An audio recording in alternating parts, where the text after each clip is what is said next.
Hey there, this is Michael Ludden, and as promised, this is my review of the Xiaomi Mi 5. So, a couple things to note. I'm doing this review as obviously a Westerner based in the US, using this on US carriers. Couple interesting things to note. This does work on some Verizon bands, so I get Verizon 3G. It The second thing to note is that it took forever to get Google Play installed, but once I did, I was able to use this like any other phone that I've had with the Snapdragon 820. I have to say it performs admirably well. It's very fast. This is the 3 GB model with the sort of underclocked base version of the Snapdragon 820. But because of the screen resolution, I have to say it works fairly well. MIUI is an interesting interface. It changes the way notifications are served to you. You can kind of press the X. It changes the way multitasking happens. You can press this and it will free stuff up for you. What is this? Oh yeah, hang on, and it gives you lots of security pop-ups. MIUI has a lot of interesting features. It's got voice over IP built in. It's got some task killers, as I just showed you. It obviously changes the way a bunch of things function. It's actually a fairly beautiful OS with some nice animations. They've really taken some of the best features of iOS and incorporated them into Android. As far as the phone's hardware goes, it's a beautiful little phone. Feels little to me. I have very big hands, but it's super cheap. It was under $300 when I bought it in yuan. In US dollars, it was under $300. I did test out the camera despite me having this on it, and it is fairly slow to autofocus. But once you do autofocus, it gets beautiful pictures.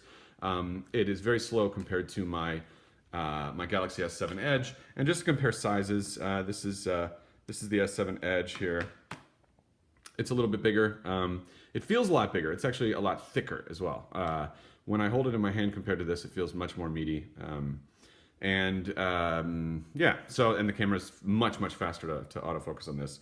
But surprisingly, yeah, this can get on Verizon. It just can't use LTE, and I've looked up some threads, and you can't unlock the LTE bands either yet. People are looking into it. But it shouldn't be able to run on Verizon, and I'm sure they're going to block it sometime soon. But it's cool that you can at least pop a Verizon SIM in there and get 3G. And of course, you can use it on AT&T or T-Mobile if you can import it. I'm not going to keep this phone. I do like. Sorry, before I get into that, I really like the design. It's a very beautiful design. It's got a fingerprint reader on the home button that you have to press. It's got a nice front-facing camera, and it's got kind of the curved back that they stole from Samsung, which I like. It's got USB Type C, and it's got Qualcomm Quick Charge 3.0. This is the first time I've seen a USB Type C that has Qualcomm Quick Charge. I like that. I also like the speakers. They're loud and bassy. Performance in games is really good, even though this is the base version. Yeah, you can see in the lock screen, this looks a lot like iOS. You can also well, a little bit like iOS. You can also theme it. It has a theme store. It's got a lot of the same stuff. So I ended up doing the same stuff I do with the Samsung phone, which is install Nova Launcher, which is what you're seeing here. You're not seeing the MIUI launcher, and theme it so that it looks more like stock. But of course, there's a very specific method you have to follow. If anybody wants me to, just comment. I will put a video on how to install the Play Store on the Xiaomi Mi 5. It is a very complex process. I did it wrong about 12 times, literally, before I got it right. So I can help you do that. But once you do, you can install all of your normal apps and you can disable quote unquote helpful features, which scare me a little bit, like, hey, why don't you use Mi Cloud and just, and use our download accelerator. And that way everything will be much faster, but of course you have to submit all the URLs you have to us. Of course, I don't want to do that. But yeah, I like the little animations here all throughout the OS. It's a beautiful little phone. It's a little too small for me. It's lacking some of the features I want. The main thing is the camera. But honestly, I think this is a really great price for a phone. So I think it's kind of a steal of a bargain if you can get it set up the way you want. And if you have AT&T or T-Mobile, and you can use it here in the US. Oh, this is another thing. This is an IR blaster, which is awesome. I was very sad when Samsung cut that out. So you can control your TV with this guy if you like. What else is there?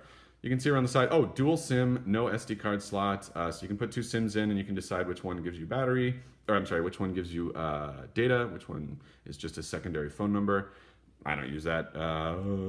Anything else of note here on the phone? Yeah, really nice design. It's nice that they have the freedom to basically copy anything that they want and put it all together in one package. I recommend this phone. It's not for me, but for a lot of people, I think this is just a ridiculously nice phone. And I have not had any performance issues with the underclocked Snapdragon 810 or the 3 gigabytes of RAM. This is the only version available now. The more premium version hasn't been released. It was so hard to come by in China. I had to buy it from the Xiaomi store, and when I told my Chinese friends, they were like, how did you get that? I've been wanting to get one.